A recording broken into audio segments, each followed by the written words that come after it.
It is July 13th. There's a WIKISPEED update, kind of a WIKISPEED update for Saskatoon.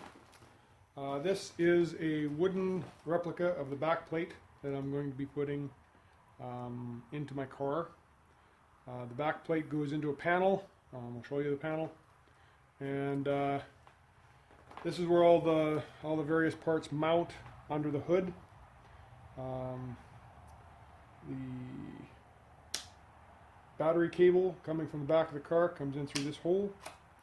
The positive goes through the contactor, through the fuse, through this breaker, and to this post, which then is going to get some nice copper bus bar to go across to here. I was hoping that it was going to fit on the front of the panel. I'm not sure that's going to work all that well.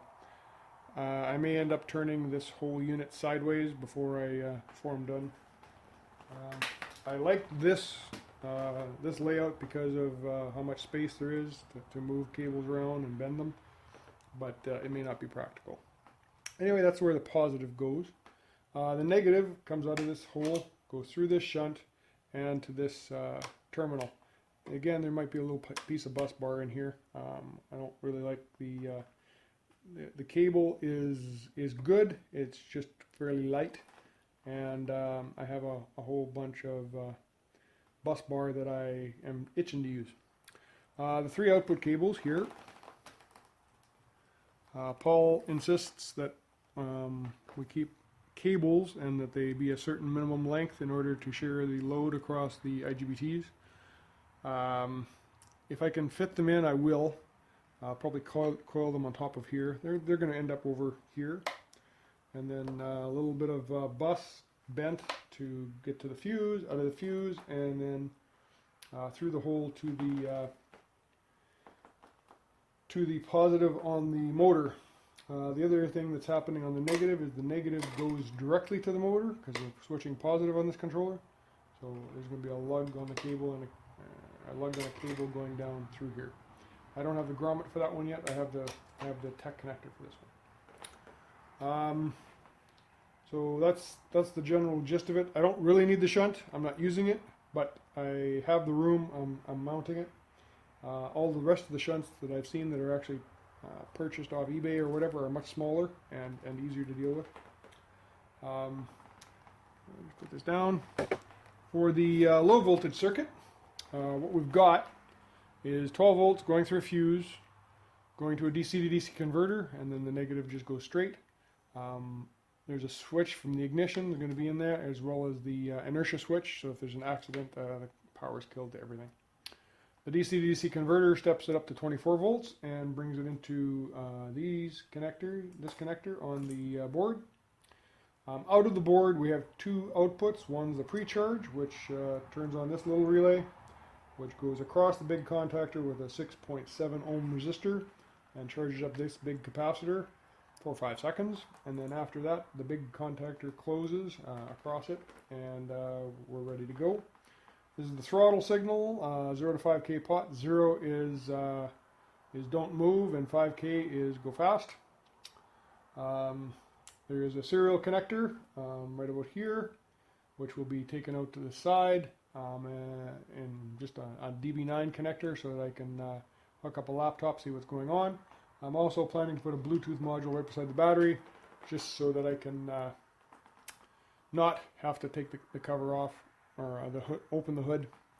There's going to be a little charger here for this. This is actually a lithium battery, and the only job it has is to power up the controller and the relays. It is not connected to the rest of the system in the car at all. The 12 volt battery for the lights and stuff is going to be over there somewhere. I'm going to have a DC to DC converter somewhere else that will again take the positive and the negative from after the contactor and go through this hole. And the charger, the power for the charger is going to come from over here somewhere. I haven't got that laid out quite yet. The panel, I will just show you.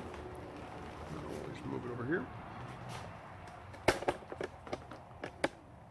The panel is the top of a cabinet, so I'm actually cutting the hole inside this panel So the hole that I had cut in here, that was going to be around the controller and that was going to seal up nicely to weatherproof this, is actually a model of the bottom of this cabinet. So this cabinet is approximately that size. I've actually got a ½ inch all the way around. So I'm going to cut a hole for the controller in here and bolt it in from the bottom and gasket it so that this is nice and weatherproof.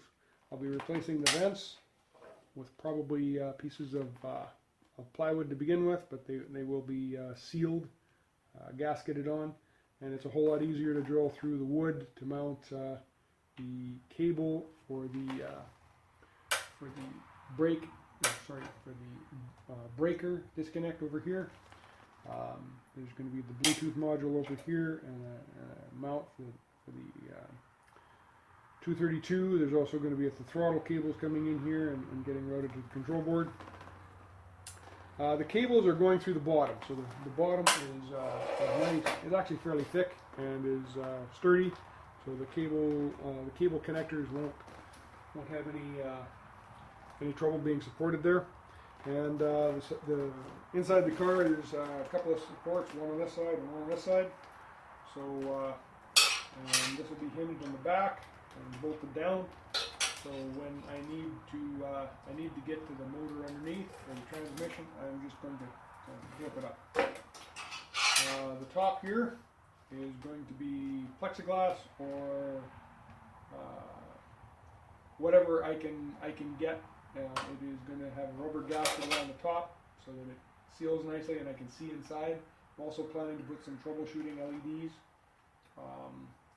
just to give me kind of a status. Yes, we have power, 125 volt power, 12 volt power, the charger's on, the charger's not on. Throttle signal's okay, it's not okay. Inertia switch is good or it isn't, that sort of stuff. Because troubleshooting a electric vehicle on the side of the road is not very much fun. And I think that's about it for this update.